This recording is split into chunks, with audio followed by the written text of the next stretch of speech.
Good morning. Welcome everyone. Come on in. It's so nice to see you all. We've got so many schools joining us today. It's so nice to see everyone. We also have a few schools joining us over on YouTube, so welcome to those of us joining on YouTube. A quick reminder before we get started, please make sure you remain muted during the presentation so we can hear our youth's wonderful voices coming through clearly. And as well, if you're able to, please rename yourself and let us know where you're joining from. So you can put the traditional territory you're on, your city, your country, whatever you would like to be identified by. And if you're an individual, it would also be really great if you could let us know your pronouns next to your name. Now, I know that's not always possible for a full school, but if it's just one person, it would be great so that we know how to refer to you properly. So welcome everyone to the International Day Against Homophobia, Biphobia, and Transphobia. We're putting this on in partnership with CCUNESCO, and we have a few wonderful youth today that are going to help us share some ideas and perspectives that us older folks can't really share with you. So we're super excited about that. So I would love to begin with a land acknowledgement. I'd like to acknowledge that I am joining from Amiskwachiwaskayikan, which is colonially known as Edmonton, Alberta, and is found on Treaty 6 territory. It is the traditional lands of many diverse groups, including the Cree, Saulteaux, Blackfoot, Métis, Dene, and Nakota Sioux. And since we're joining on a virtual platform, I also want to take a moment to acknowledge the traditional lands that you're each joining from across Turtle Island and around the world.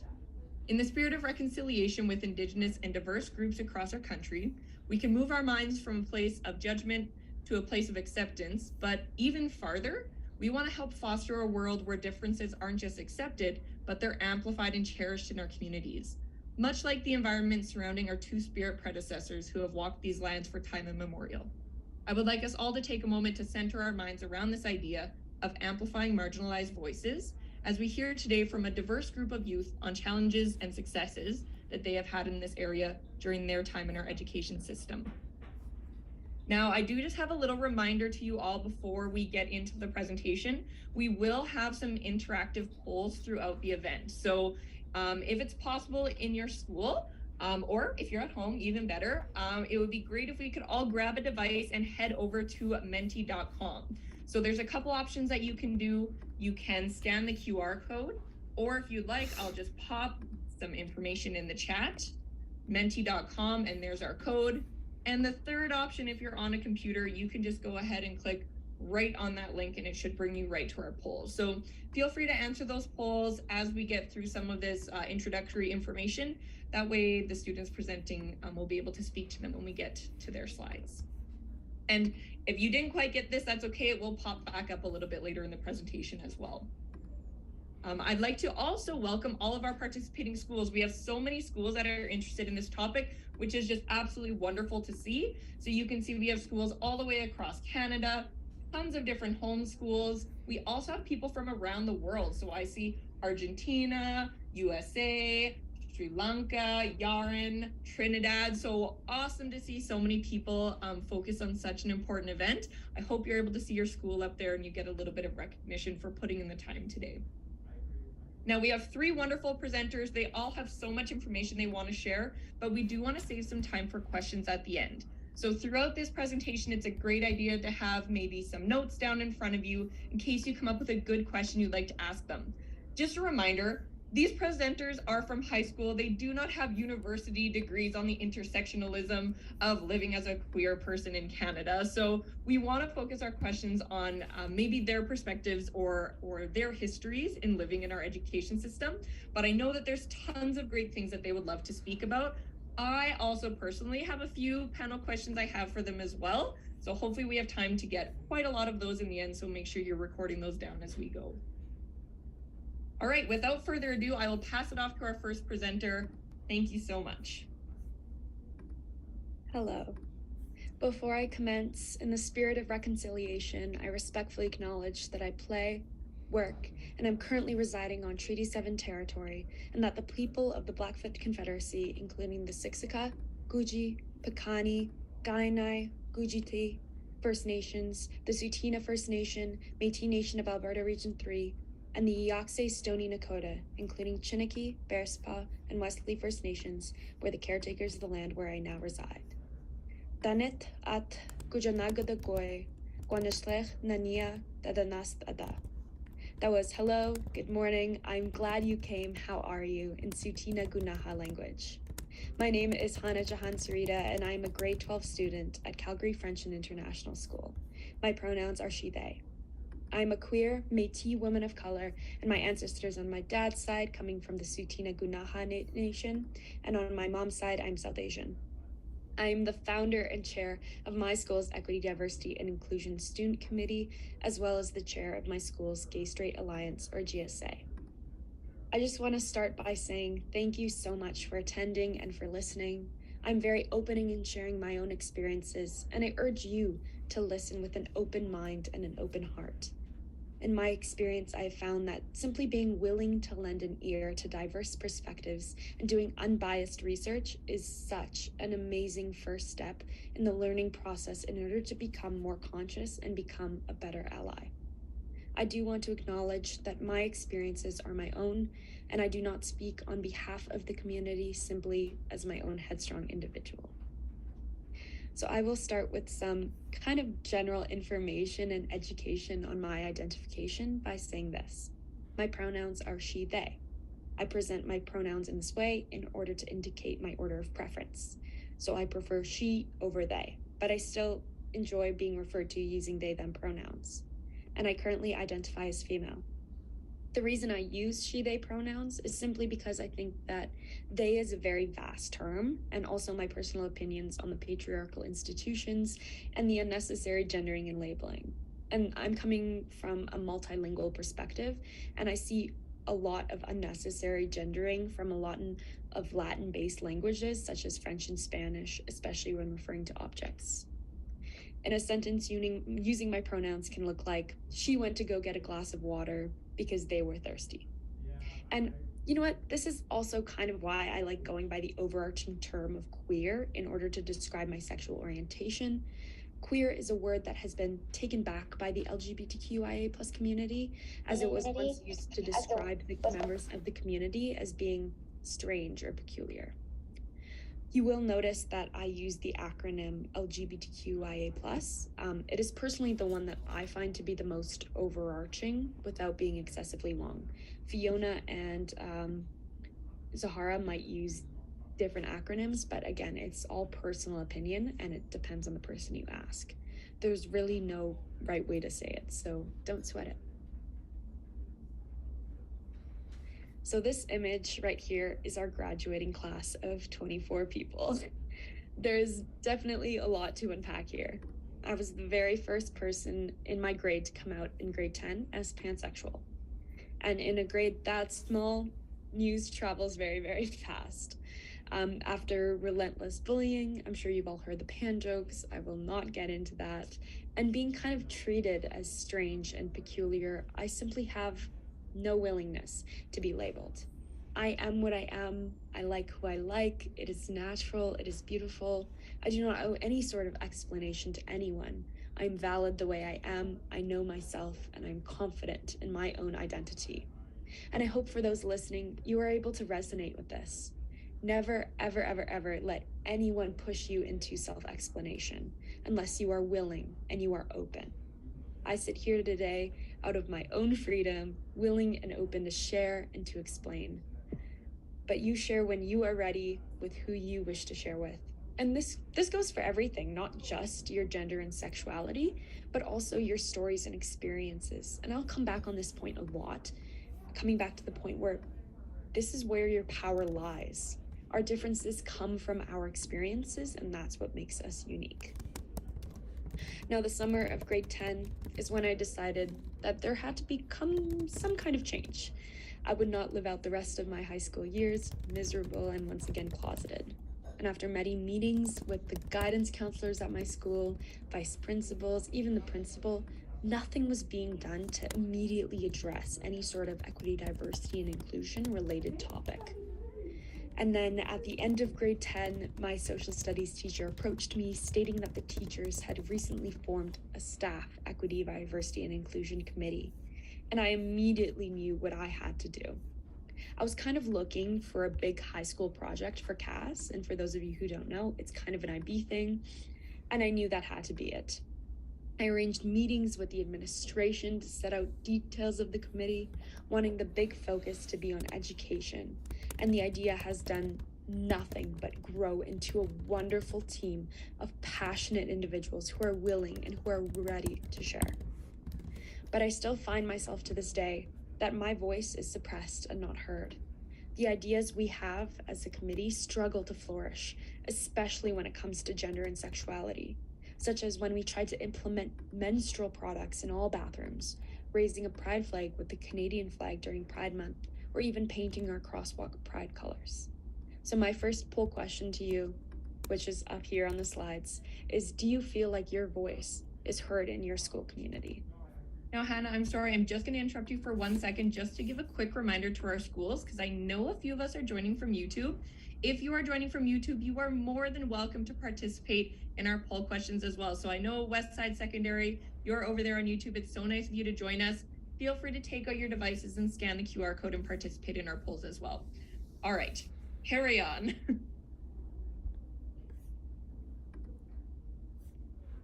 Perfect. So I'm kind of seeing split voices here. 9 for yes, 6 for no, 9 for sometimes. It's kind of on the midst of my voice is kind of heard, my voice is not really heard. See more votes coming in here. Yeah. So generally, as students, what I kind of expect is that we should have a voice in our school communities, and we should be able to speak up for injustice, speak up for ourselves, speak up for others. And that's kind of not what I was seeing in my school.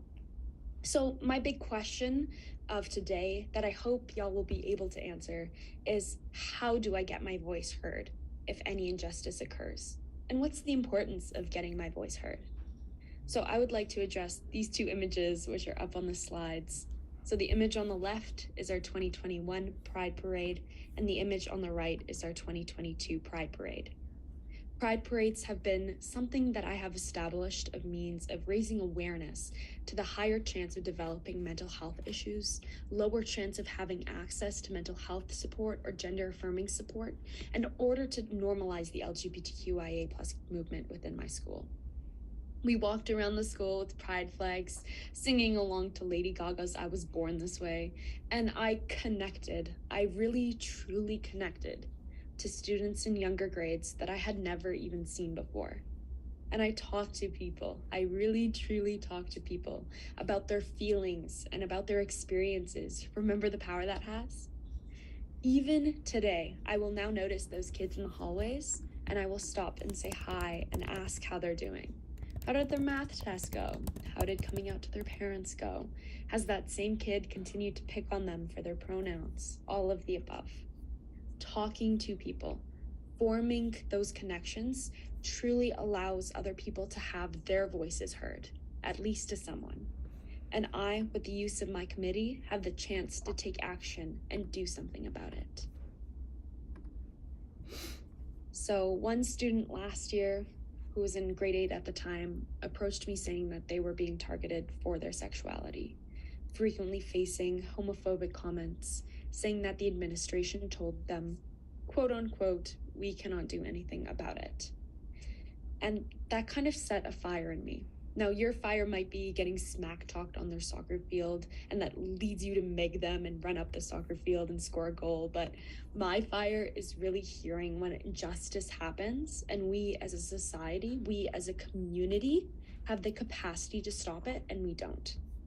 Living in ignorance is worse than the homophobia itself because it perpetuates it.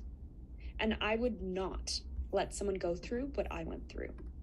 And so I went over hundreds of pages of school policy documents, highlighting, writing notes in the margins. I wrote a 10-page letter to the administration about the changes that I needed to see, and I got over 100 signatures. Folks, I got an anti-racism and mutual respect policy instated at my school. Now, that policy has helped over a dozen kids get justice for the injustice that occurs. And it has also sent out a message to students regarding the importance of ensuring a safe and respectful environment for all. I then hosted a school-wide discussion where we broke off into kind of groups of mixed grades to fully come to understand the policy. And that student has now found themselves to be more respected and more happy within the school, as they are now being treated for who they are instead of how they identify. Following this, I helped to instate a whole gender and sexuality unit within health classes at my school, using resources I found on the internet and in books to help my teachers teach. And folks, by being open, I opened a door for the future generations at my school to come. I have had my share of no's, but if you do not even try to speak up, then how will you know if it could be a yes? Now, I have made tangible change at my school, but how? The first step is by talking to people, by learning about their experiences and that they are willing to share. By listening to people, by hearing them, you come to understand new perspectives and understand yourself. 2, by refusing to live out in ignorance, taking a stand when injustice happens. If someone says a slur, call them out. Do not stay silent. Do not live in ignorance. Do not allow for any kind of derogatory behavior, as saying nothing means that it will happen again. And the third thing is to use your voice, your words, and your actions. Sometimes a hug goes a longer way than your words ever could. We have so much power to do good in this world, so do it. I'd like to end on this note. My school community still has a long way to go. Those who wish to care about equity, diversity, and inclusion will care, but I encourage every single one of you to care. But as you can see on the last slide, there will never be not something to do. Our world is constantly evolving, and I encourage you to keep up. Change is possible. Say Sagas, thank you.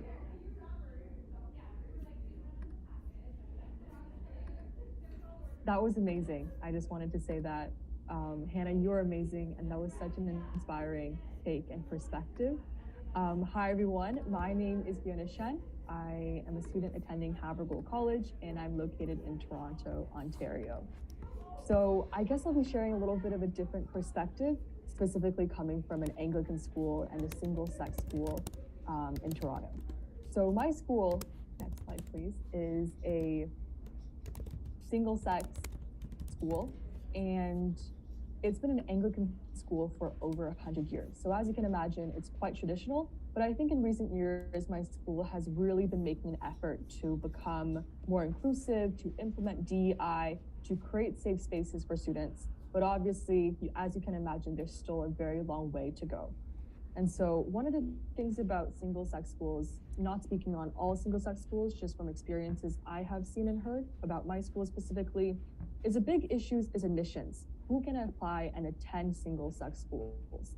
And so there's a very big gray area on who can apply to the school and who can attend. So whether trans female students can attend our school and whether trans male students can apply. One of the biggest issues at our school is that oftentimes, if there isn't a problem that arises, then there's no clarification on who can apply. And so there's a very gray line in regards to admissions in my school, and I believe also in other single-sex schools in identifying which students and who can apply to these schools. Next slide, please.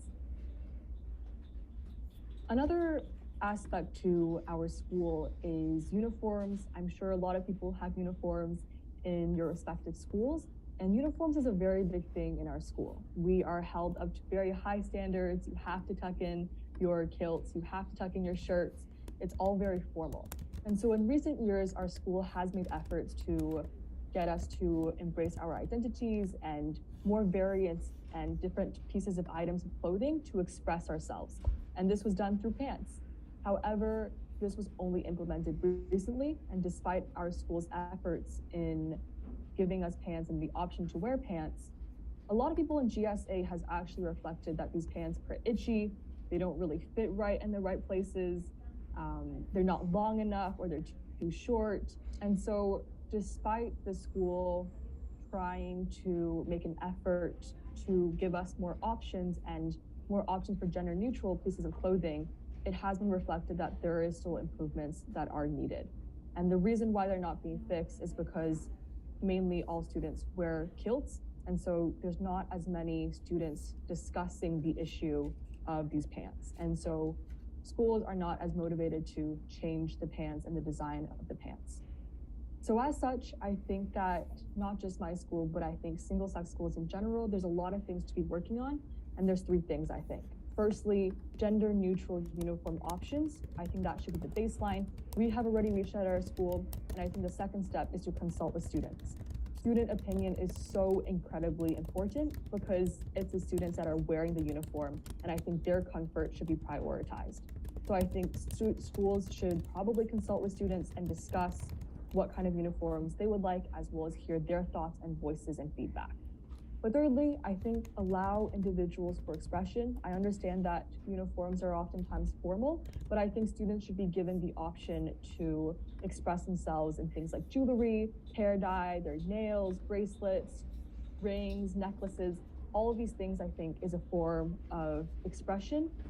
And so I think that should be allowed in a lot of these schools. Next slide, please.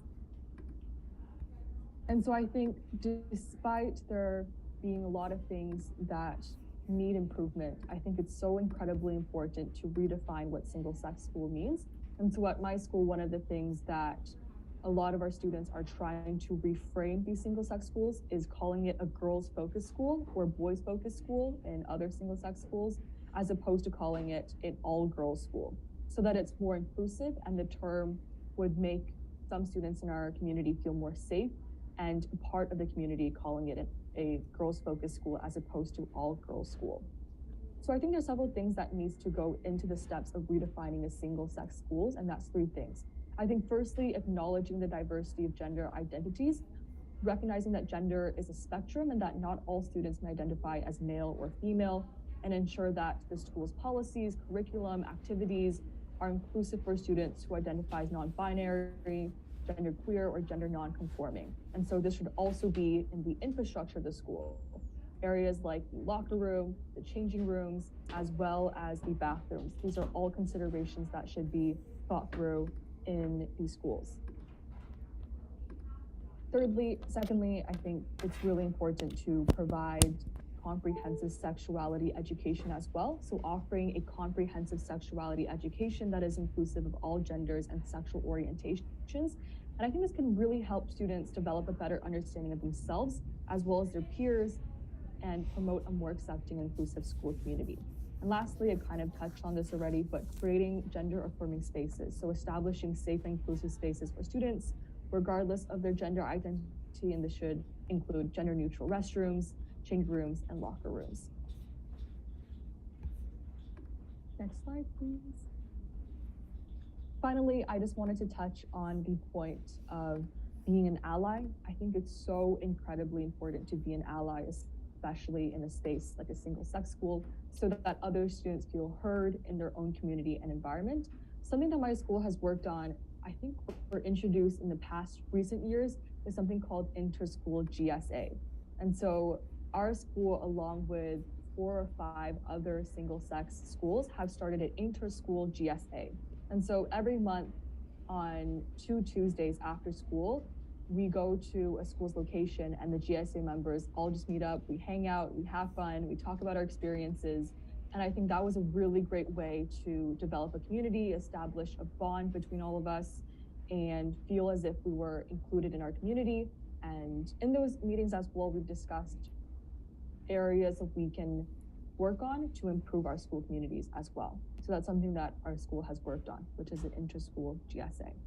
But I think importance of being allies, I think Hana already covered this perfectly, but I think that there's 3 things I would also just say. Firstly, listening. It's so important to listen because it's a sign of respect and a sign that you are listening to other people's perspectives, their stories, and that you respect their experiences. Secondly, support. As Hannah said, give someone a hug. It goes a long way, and I think showing support and offering your support is something that really needs to be worked on, especially in a single-sex school as well. Thirdly, showing respect. Show respect for other people's identities, experiences, and perspectives of others. So I think that being an ally, it's really important to also know that it's an ongoing process, it's an ongoing educational process, and it requires continuous effort and self-reflection. And I think that by taking these steps, we will create a more inclusive and supportive environment. Thank you so much for listening. Thank you so much, Fiona. That was great. Hi, everyone. I am Zahara. My pronouns are she, her, and I identify as a woman of color. I'm a fairly new immigrant to Canada. I go to College Churchill High School, which resides on Treaty 1 territory, the ancestral lands of the Anishinaabe, Cree, Oji Cree, Dakota, and Dene people, and is the homeland of the Red River Métis. Talking more about Churchill, I've been here maybe around 7 months, and I've heard so much about sports at Churchill. We're known as the sports school, which to me is fair. We literally have all possible sports going on all at once, starting from basketball, judo, hockey, softball, you name it. And since we do encompass so many athletes, I feel like it is our responsibility to make sure that this field is equitable and just for each of them. Our gym says everyone is welcome, but sadly, a lot of times, a lot of students don't feel the same way. With the help of amazing staff and students in my school community, I was able to collect a variety of views, opinions, and suggestions on making sports more inclusive and fair for the 2S LGBTQ plus community. To start with, I have a couple poll questions for you guys. I want to know if your schools provide you access to non-gendered sport teams. And also, is it usual for your sport teacher to divide you into a girls and a boys team? I wanted to start with this because I wanted to really start talking about why is it important to discuss gender roles in sports. Mainly and basically because sports is divided by gender. We've always had a girls or a boys team. And as I see from you guys, a lot of you do not have access to those. And personally, where I came from, I didn't ever have them too. And is it usual for coaches to divide you into a girls and a boys team? Yes. Same with me and a lot of us. Okay. I'm gonna talk a little more about this in the next slide. I feel there's a lack of inclusion in terms of gender identity in sports. Firstly, it does not allow for non-binary folks at all. And there's still a lot of discrimination for trans people in the community. And coaches in my school mentioned how often they have to step in and correct homophobic and transphobic comments from hockey academy students in the rink. And witnessing this has become very regular for them. And I feel a lot of this, especially for hockey, a lot of this can be attributed to the larger culture around it in Canada. And this culture and environment not only encourages students to continue to be transphobic and homophobic, but it also means that students do not feel comfortable to be truly themselves as a part of the academy, or that they do not register in the first place, which is very significantly seen in a lot of our schools. And this is also a leading factor in the difference between the number of students who openly identify as a part of the community in the whole school versus the sports community. Sadly, students often feel the need to avoid or hide away from their LGBTQ plus status when in sports. Can we move to the next slide? Thank you. As we just talked about being divided into gender teams, I feel it's high time we as a community take steps to degenderize sports. To start with, the larger organizations such as the NHL or Hockey Canada need to take the lead to change this culture. And I'm sure we can come up with many ways to divide teams that do not have anything to do with a person's gender. And a very interesting suggestion I had from my softball coach was, don't call it a girls or a boys varsity team. Maybe call it a yellow varsity team. Call it an orange varsity team, where every person who self-identifies as a gender can play together. And I do realize that this does not solve the issue fully, but maybe we could start somewhere. With that, I have another poll question for you guys. I wanted to know how easy or difficult or basically convenient is it for you guys to access gender neutral change rooms or bathrooms in your school? This one's really interesting because, as I shared, I am very new to Canada. I come from India, where we have never had a talk about any gender other than boys or girls. It's amazing to see from you guys that a lot of you have access to gender neutral washrooms, and a couple of you don't. This is really interesting because we all are here from different parts of the world today, and it's always interesting to know. Okay, moving on. I also want to share a survey that I did for coaches and athletes at my school regarding safety and inclusivity in sports. And 80% of the surveyors identify as the TrueS LGBTQ plus community, while 74% of students surveyed said that they did not experience discrimination based on their LGBTQ plus status, which is amazing. But 26% said that they did. And 70% said that they think the sports community and culture of our school sometimes makes it difficult for LGBTQ plus students to participate in sports. And they've also suggested multiple ways that they'd like to see change. The first and the most pressing one was inclusive change rooms in gyms and sport events, which is exactly what we just talked about. I do realize that a lot of our schools do have gender neutral washrooms now, which can undoubtedly be improved, and we can use way better signage. There's also a lack of gender neutral change rooms in gyms and also at sport events where our athletes need to go outside of the school to compete at different areas. And it's really, really important that we make sure they feel safe and comfortable when they're out. Some of the other things that they mentioned were how they would like to see more education in classrooms and schools regarding sexual orientation, gender diversity, pronouns, and maybe more LGBTQ plus inclusive lessons in health class, which personally is very, very important because we do not have any specifically dedicated career and life management or sex ed courses in Manitoba. And students don't really have a specific place to learn more about that. With that, some of them also mentioned how they would like to see more education about queer history through visuals around the school, maybe posters, flags, or more books in the library. And finally, we would like to see more training and education in this area for the staff in the academy and eventually the students. That's it. I just want to end with this code that I read yesterday. And it said there's no power for change greater than the community discovering what it really cares about. And I feel it's time we all share what we care about, act, and make change. And I feel like you guys do that. You guys initiate that just by being here today and coming here, listening to us, being patient. And thank you so much for that. Wonderful. Thank you very much, Zahara. And thank you to all three of you.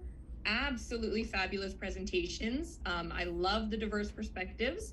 I hope everybody listening learned a lot as well. So I see we already have some questions coming in. So this is my reminder to all of our participants watching on YouTube as well. We will get those questions forwarded to us. Now's your chance. If you have questions for any of our youth, go ahead and type them in. If it's for a specific student, you can type their name. If it's just an open question, I'll pass it to all of them to answer. The first one is actually a question for you, Fiona, coming from Madame Gervais' class. Do you think gender neutral bathrooms are still important at single-sex schools? So that's a great question. I think that gender neutral bathrooms are really important at single-sex schools. Like, for example, in my school, it's all girls' bathrooms, and I feel as if it can make some of the students in our community really uncomfortable if they were to go in a space and it's just girls' bathroom. And I think that can be harmful to someone's identity as well. So I think these gender conforming spaces would make it better, like a more inclusive environment for all students. And I know we had spoken before too about just because it is a all girls school does not necessarily mean that every student at that school identifies as female. So I think we could add a little bit to that safe space as well. Awesome. Keep those questions coming in the chat if you have more. I do have one question to kick us off. And feel free, if any of our panelists would like to share on it, you can unmute and chat, or you can raise your hand, whatever works better for you. But my question is, what do you think the impacts of the pandemic have been? I know we're a few years out of the onset of the pandemic now. Do you think, what are the short-term or long-term impacts that have had on the queer communities in a larger community, but also in schools? Does anybody have any thoughts on this? I think I'll start. So I find it really interesting because as the head of the GSA, I frequently get, kids coming in from younger grades. And last year I found a big influx of members in grade 7 that had come into high school that wanted to participate in GSA, and that was wonderful. And then the older grades, such as the grade 8s and the grade 9s, were kind of backing off of kind of anything related to equity, diversity, inclusion. And that's because at the beginning of high school, it was COVID, and they didn't really have the opportunity to kind of get into educational kind of opportunities that we have now regarding equity, diversity, and inclusion. So I think that really lack of education and base that, our school tries to set with events such as that were completely lost. And now we have students approaching kind of grade 10, grade 11 that aren't interested in leadership and in school communities. And that's impacted as well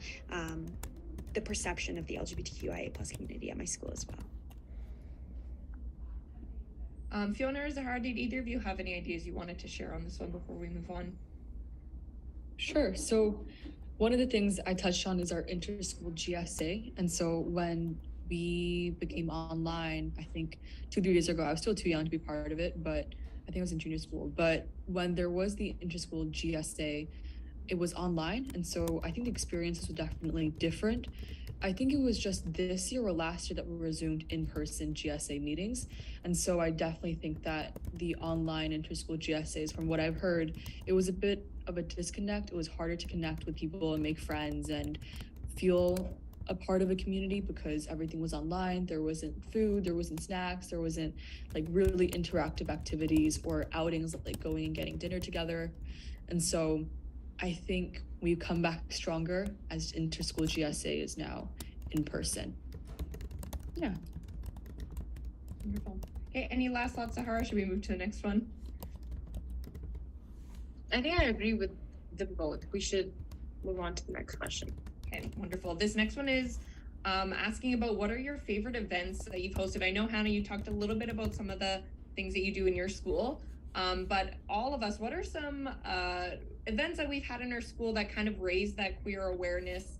This one says they have a queer prom with all of the city schools coming together. That sounds awesome. So this is a great idea.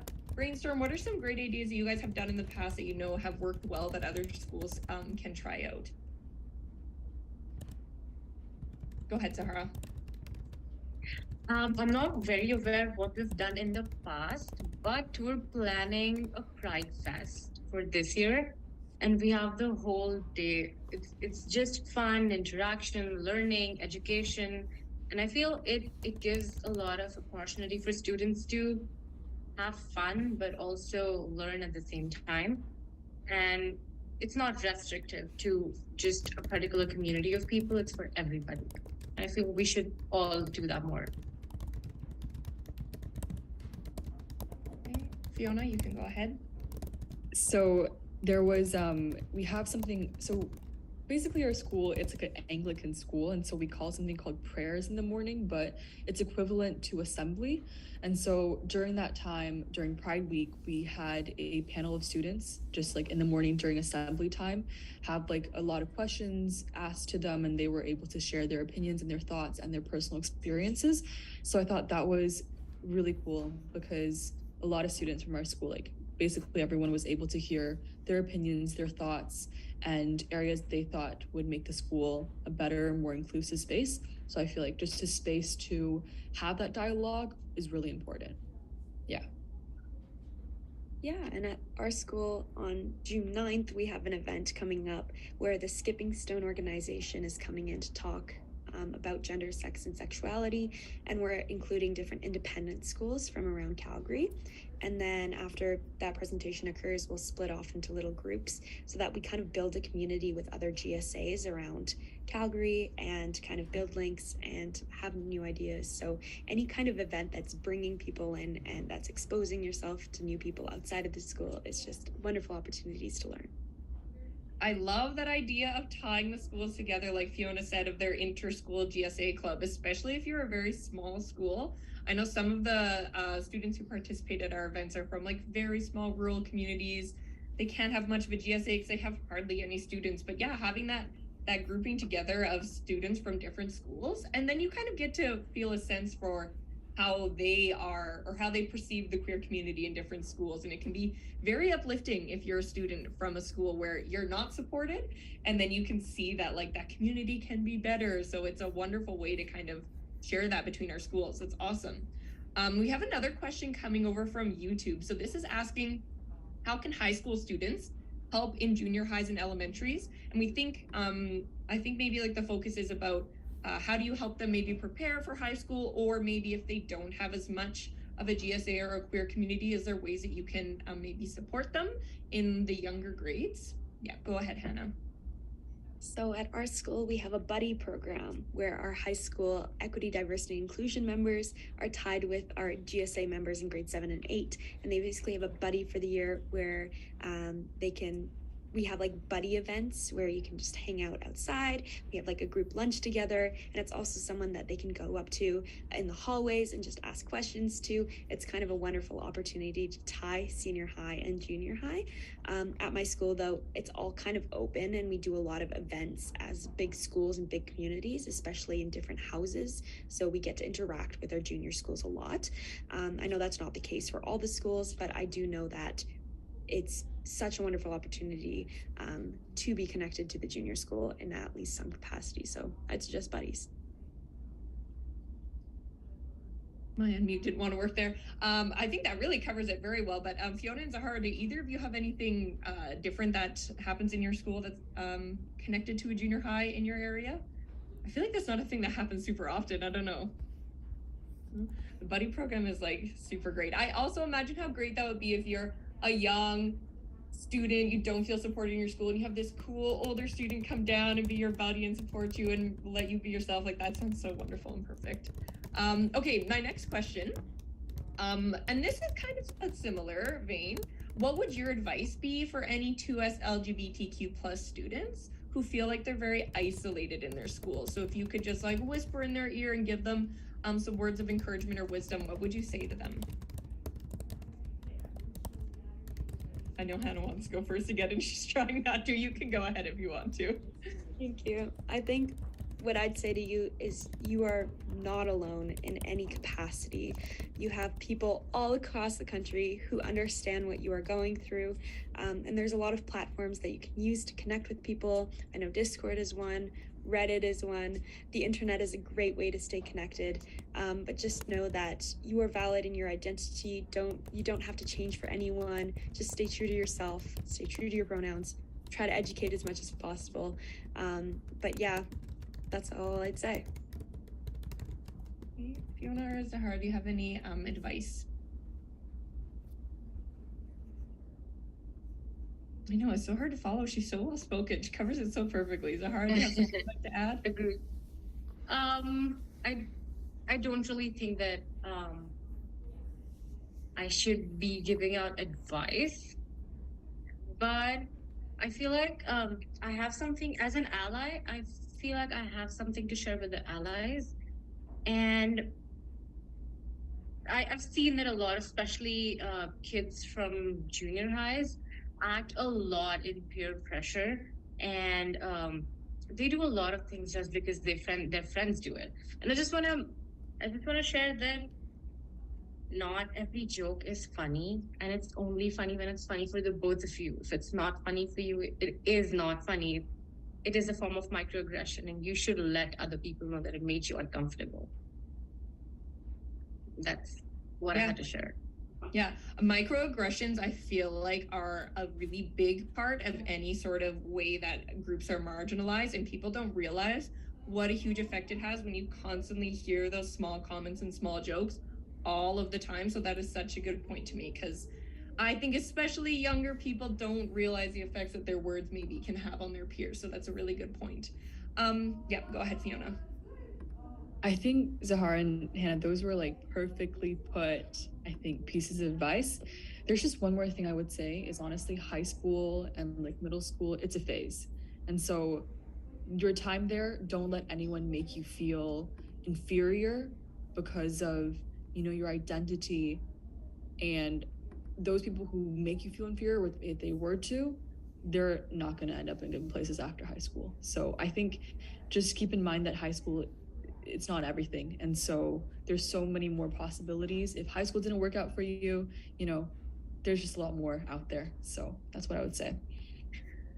Yeah, I'd have to agree. I do hear from a lot of youth like who are just going into university, and they talk about how when they're in high school, it feels like the entire world, and it feels like you're going to be there forever, and everything feels so insanely important. Then as soon as you leave, it was like a blink of an eye, and it was done. You don't even really remember it. So it does totally pass. And yes, you will get your time to shine once you leave high school and you get away from the cliques for sure. I do have a couple of other questions here. Maybe we can kind of think on one while we chat about our last one. I would love to hear a little bit of a perspective from each of you on what the Youth Advocacy Council has meant for you in your journey to try to share your ideas and thoughts. So there's a question for you just to chat a little bit, because I think some of the students here maybe don't know about the Youth Advocacy Council or don't know about these ideas with UNESCO. So that would be my first question. If anybody has any thoughts or ideas to share about kind of what journey we've been on in the Youth Advocacy Council. Go ahead, Hannah. I think that the Youth Advocacy Council has really given me an opportunity to see what I want to do in the future. And I had never really considered educational policy as something that I want to go into. But after this council and kind of seeing the impact that we're able to have over schools, and in order to like implement, you know, better policies, take surveys, analyze the surveys, bring that information back to people, and host conferences like this, it's absolutely amazing that the opportunities we were given, and it's really given me kind of like the chance to explore a perspective that I haven't seen before, and has made me want to possibly even go into educational policy. So I'm really thankful for, you know, everything that this has been able to accomplish. And I think that, you know, if you are willing, try it out, you know, apply, see if you want to get in. Just try anything, honestly. It's really awesome to be here. Totally wonderful. Fiona or Zahara, anything you'd like to share about the Advocacy Council journey? I think it has really made me realize like the importance of communication, especially sharing ideas about things from your own school, but also in the process learning about other people, other members' stories and their perspectives. Like I think Hannah, Zahara, I already learned so much from you guys about your school experiences. And from those experiences, it just really, I think, stood out to me, like the importance of communication, like how much I have learned from other people's schools and the events they have hosted and the initiatives they have taken on. And that really inspires me to apply similar things to my school as well. So I feel like it really, as Hannah said, gives you a perspective into how other people are problem solving and how they are addressing problems and issues they may have in their own schools. So I think it's just so cool to have this opportunity and this ability and have a platform to share our voices. But at the same time, I think learn in this process and learn what other schools and other people are also doing in their own schools. So I think that's what I've learned from this experience. I agree. Even today's presentation from all three of us perspective was so diverse. The things we talked about were so unique. And in my school, we're just starting out a lot of clubs and a lot of social justice things. And we're a little group in our school. So we're often in lack of ideas. And the posts that we do in the Advocacy Council, the blogs that we share, the things that we talk about, it really gives me inspiration and ideas to do more stuff in my school. And we're just all in such different settings, such different locations, such different exposures that it's a huge learning. And at the same time, it makes me feel so empowered to be able to share what I care about. I love the idea of, I think a lot of people, when they think of the Youth Advocacy Council, think of a place to like talk about the things that are important to you, but I don't think they realize how much it is about hearing things that are important to other people. It's such an open sharing space. I love that so much. Okay, do you actually have, I know we're at 10:50, but I do have one final question that I would like to get your perspective on before I share our final resource. And I'm gonna kind of combine my last two questions in the interest of time. So you can kind of focus on A or B. So number one is kind of, what do inclusive and safe schools for queer students look like? And what steps do we need to get there? Or if you'd like to think about it a little bit differently, kind of what would your advice be to either queer students or allies or teachers in something that they can do tomorrow at school to help us get to that point? So kind of one last big idea to take away. Zahara, maybe I'll go to you first on this one. I can see you nodding your head, so I'm sure you've got something here. I feel like Hannah and Fiona touched on this really well in their presentation. The importance of taking a stand as an ally. I feel like there is nothing better that you can do is than taking a stand and speaking up for your friends, for your peers. And I feel like just also confronting your own prejudices. It might a lot of times be very uncomfortable, but it is very, very, very necessary. Awesome, both great points. Girls, who'd like to go next? Yeah, I definitely think that if there's an action that you can take tomorrow, go up to someone that you've never met before in your life and just pay them a compliment. Say, nice shoes, nice hair, I like your glasses. Something like that will change their day and will potentially stick with them. Like little things like that, by supporting each other in any way possible, regardless of gender or sexuality, just supporting people creates a better community and a better environment for change making.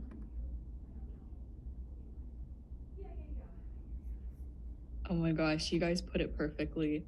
I think, as Zahara said, adding on to your idea, I think that really recognizing your own biases and prejudices, where they come from, is something that's very brave, but also something that needs to happen, I think, for you to learn. I think a term that like some of my schools, like teachers use, is to relearn the things that you have learned previously, and to continuously be open to new information that could change your previous perspectives. So I think recognizing your own biases is the first step, and addressing those biases is the next step. But also, I think just for everyone, allies, just anyone, I think in the school community, listening, I think is so important. You need to listen to students, their pieces of advice, what they are struggling with. You don't know what issues are going through if you don't listen. So I think listening is something that teachers should do, definitely make students feel heard. And amongst allies, I think listening is also important. Yeah. All amazing, wonderful points. I need to just take that whole last thing in a little video and just play it on repeat. Those were also wonderful. And on the point of that whole idea of relearning, I did share a link in the chat for everyone, which is our Pride Guide that we created with GSAs across Canada. And the perspective is a little bit of like how to deal with issues that are facing our queer students after the pandemic. So, and I know our youth presenting today have also taken a look through the Pride Guide. It's super great if you are a teacher or you're a student and you're not sure if you're doing everything right and you have questions. This is the best place to go. It's on canada.ca. Even if you just Google Canada Pride Guide, it will come up. So that's a great resource for you all to use. I do have one quick reminder I would like to share actually with everyone, is that we do have one more event coming up with our partners at UNESCO. So we have this series, Black History Month, the Homophobia Day, and Transformative Arts is going to be our third one. So if you like this event and you want to participate in more events with our UNESCO partners, please come to our final event with them. We're almost at the end of our events for the year. So you can either scan that QR code or click on the Google form that you used to register for this one. It would be great to see you all again at our next event. I loved how much you interacted with our polls and our YouTube. That was really great to see. And finally, I did want to say thank you. Thank you to all of our schools that were able to come out today and that will be watching this on YouTube a little bit later. If you're over in Bangladesh, it's really great to see so many people putting in the work to try to make their schools a safer space. And of course, I definitely want to say thank you. Thank you so much to our amazing youth. You are absolute rock stars. You are all amazing. I can't wait to see what you guys do moving forward. You've already made such a big difference in your schools. So thank you all very much for sharing your perspectives with us today. Wonderful. All right, that brings us to the close of our event. So everybody enjoy the rest of your day. If you're in Alberta, please stay safe. Don't go outside. It's super smoky. Enjoy. Happy Day Against Homophobia. Maybe I shouldn't say against homophobia. Thank you so much, everyone.